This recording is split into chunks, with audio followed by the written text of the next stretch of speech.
Hello and welcome, hot gamers. Welcome back to 100 Best Video Games according to AI. Today we travel back to 1986 to the beginning of an epic legend, The Legend of Zelda, the birth of the adventure genre as we know it, a tale of courage, mystery, and exploration that laid the foundation for open-world games decades before the term even existed. In the land of Hyrule, peace once reigned. Guarded by a sacred relic known as the Triforce of Wisdom, this golden triangle held unimaginable power, capable of maintaining balance across the realm, but darkness never sleeps. The evil warlord Ganon, a creature born of greed and sorcery, invaded the land with his monstrous army. His goal, to steal the Triforce and plunge Hyrule into chaos. Princess Zelda, keeper of the Triforce, foresaw his conquest. To prevent him from wielding its power, she shattered the Triforce of Wisdom into 8 fragments and hid them across Hyrule's most dangerous dungeons. Before being captured, she sent her loyal nursemaid Impa to find a hero, someone brave enough to reassemble the Triforce and defeat Ganon. Enter Link, a young adventurer dressed in green, armed with little more than courage and a wooden sword. He's not a chosen one by prophecy, not a mighty warrior, just a boy who steps forward when no one else will. And your mission is Link. Travel across a perilous Hyrule, retrieve the 8 shards of the Triforce, storm Death Mountain, and face Ganon himself to rescue Princess Zelda and restore peace to the land.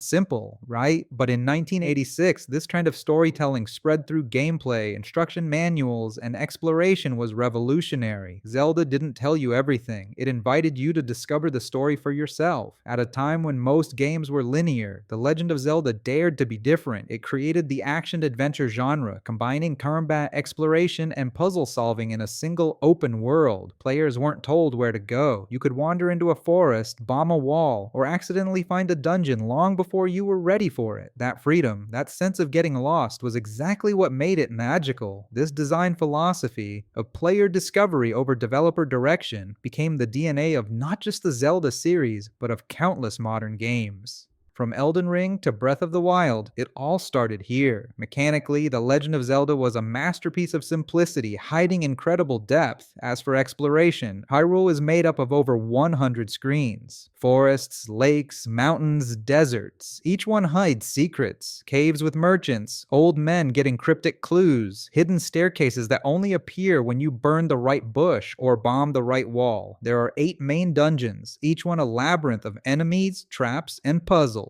Inside, you'll find a key item like bombs, boomerangs, the raft, and the ladder that not only helps you beat the dungeon's boss, but opens new areas in the overworld. That's the genius of Zelda's design. Each reward expands the possibilities of the world itself. As for combat, it was straightforward but strategic. You swing your sword, block with your shield, and if your health is full, your sword fires energy beams. A small but thrilling touch that made players feel powerful. Collecting heart containers increased your health. Rupees, the Indian currency, could buy arrows or potions. Every item you earned felt meaningful, not just a number going up, and most importantly, you could save your progress. In 1986, that was mind-blowing. Thanks to a battery inside the cartridge, you didn't need to restart from scratch every time. You could live in Hyrule, an ongoing world waiting for you to return. After conquering all 8 dungeons, Link enters Death Mountain, Ganon's fiery fortress. Inside waits a maze of monsters and the final confrontation. When you face Ganon, he's invisible, appearing only briefly when he attacks. You strike wildly, dodging fireballs, until finally, one hit lands true. Ganon bursts into flames, leaving behind the Triforce of Power. Link touches it. The room fills with golden light, and Princess Zelda is freed. Together, they reunite the Triforce pieces, restoring peace to Hyrule, at least for now.